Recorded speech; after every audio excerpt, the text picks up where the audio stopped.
こんにちは。僕はコスプレイヤーの逆ヨガと言います。このような武器とか防具を作るのが好きです。今回はソードアートオンラインアリシゼーションに登場する夜空の剣を作ってみました。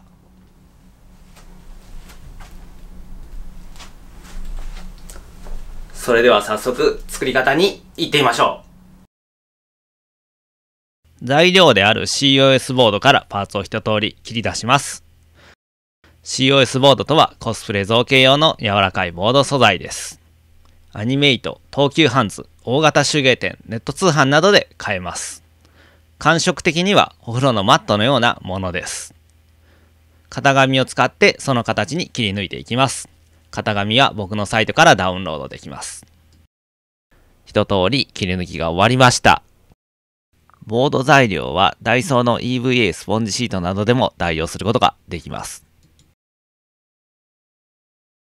まずは刃を作ります。刃の端を斜めに切るために定規を使って端をマーキングします。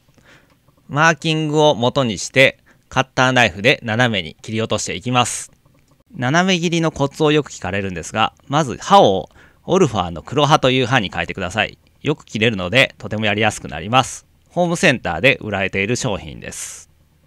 あとは単純に慣れの問題なので、余った材料とか使って斜め切りの練習をすると良いかと思います。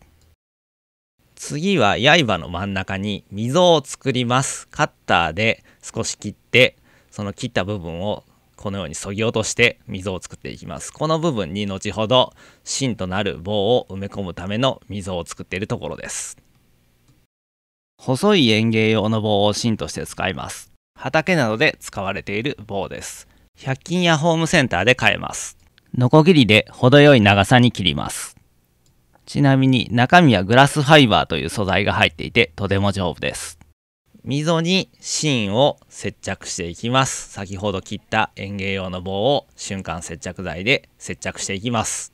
そしてもう一枚の刃もこのように貼り合わせて一つに組み立てていくところですね。使っている瞬間接着剤は100均で買ってきたものとなります。柄のパーツを組み立てていきます。パーツの端を斜め切りしていきます。細かな部分は小回りの利くデザインナイフで切ってます。デザインナイフはホームセンターに売ってます。炙り終わったパーツを刃の一番端の方へ瞬間接着剤で接着します。水道のパイプを程よい長さに切ります。動画ではパイプカッターという専用の道具を使ってますが、ノコギリなどでも切れます。パイプもカッターもホームセンターで買えます。合皮を切ります。合皮は手芸店で買いました。切った合皮と水道パイプを貼り合わせます。ボンド G17 を使います。ボンド G17 は100均とかホームセンターで買うことができます。細かなパーツを接着します。なおこのパーツは塗装後に本体へ接着します。というわけで組み立てが完了したので次は塗装です。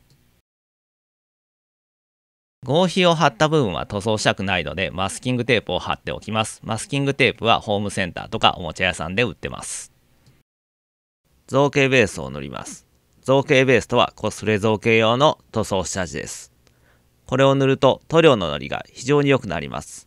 COS ボードとセットでよく販売されております。ジェッソや水で少し薄めた木工用ボンドでも代用できますので、手に入らないという方はそういうものを代わりに塗ってみてください。造形ベースが乾いたら、まずはベースカラーとして全体を灰色にラッカースプレーで塗ります。ラッカースプレーはホームセンターで買ったものです。刃の端の部分をエアブラシで銀色に塗っています。動画ではエアブラシ使ってますが、ラッカースプレーなどでも構いませんので、お好みの方法で塗装していってください。次は刃の内側の部分を塗ります。端の部分にこのようにマスキングテープをまっすぐきれいに貼り付けていきます。そして今度は内側を黒っぽい色で塗装していきます。再びマスキングをします。色を塗り分けるためにマスキングするのがめんどくさいという方は、筆で塗ってしまえばマスキングいらないので楽かもしれないですね。そして再びエアブラシで塗装します。ちなみに塗料はミスターカラーを使ってます。プラモデル用の塗料ですね。おもちゃ屋さんの模型売り場で売っている商品となります。艶をより出すために艶ありのクリアスプレーを塗装します。これもおもちゃ屋さんの模型売り場で売られてます。柄のパーツをグルーガンで本体へと接着します。グルーガンとは樹脂のスティックを熱で溶かして打ち出す道具です。その溶かしたものを使って接着します。100均とかホームセンターで買うことができる道具です。というわけでこれにて剣が完成しました。全長は100センチ、重量は 120g となります。非常に軽いので取り回しも良いかと思います。中に非常に丈夫な園芸用の棒を入れましたので、まず持って折れることはありません。気軽に楽しんで遊べると思います。鞘を組み立てます。端を接着していきます。瞬間接着剤とアルテコスプレー、こちらは瞬間接着剤の硬化スプレーですね。それらを併用して接着していきます。この硬化スプレーがあると硬化が非常に早くなり作業がとてもはかどります。ホームセンターの接着剤売り場で売られています。ボンド G17 でも楽に接着することができます。ボンド G17 はホームセンターにもありますが、100均にもありますので手軽に入手できます。お好みの方法で接着していってください。細かい装飾を作るために、まず COS ボードをこのように細く切ります。切ったものを貼り付けて装飾を再現していきます。グルーガンを筋状に盛り付けて手軽に再現するっていう方法もあります。お好みの方法で再現してみてください。というわけで組み立てが完了しました。次は塗装となります。塗装の流れは剣と同じとなります。まずはこのように造形ベースを塗ります。そしてベースカラーを塗って、その後エアブラシで塗っていきます。もちろんラッカースプレーなどでも構いません。僕がエアブラシを多用している理由は、エアブラシだと自分で混ぜた色を使えるからっていうのが一番大きいですね。細かな色の差なども表現していけますので、色にこだわりたいっていう方はエアブラシを導入してみると良いかなと思います。エアブラシはおもちゃ屋さんの模型売り場に置かれています。というわけでこれにて一通り完成しました。鞘の全長は80センチ、重量は 80g となります。すべて作るのにかかった時間は15時間、材料費は2000円となります。サイトで型紙のデータやより詳しい作り方なども載せますので、作ってみようという方はぜひそちらも参考にしてみてください。アドレスは動画の説明欄に記載しております。この動画の後にでもぜひご覧いただければと思います。その他何か質問等あればコメントでお気軽に書き込んでいただければなと思います。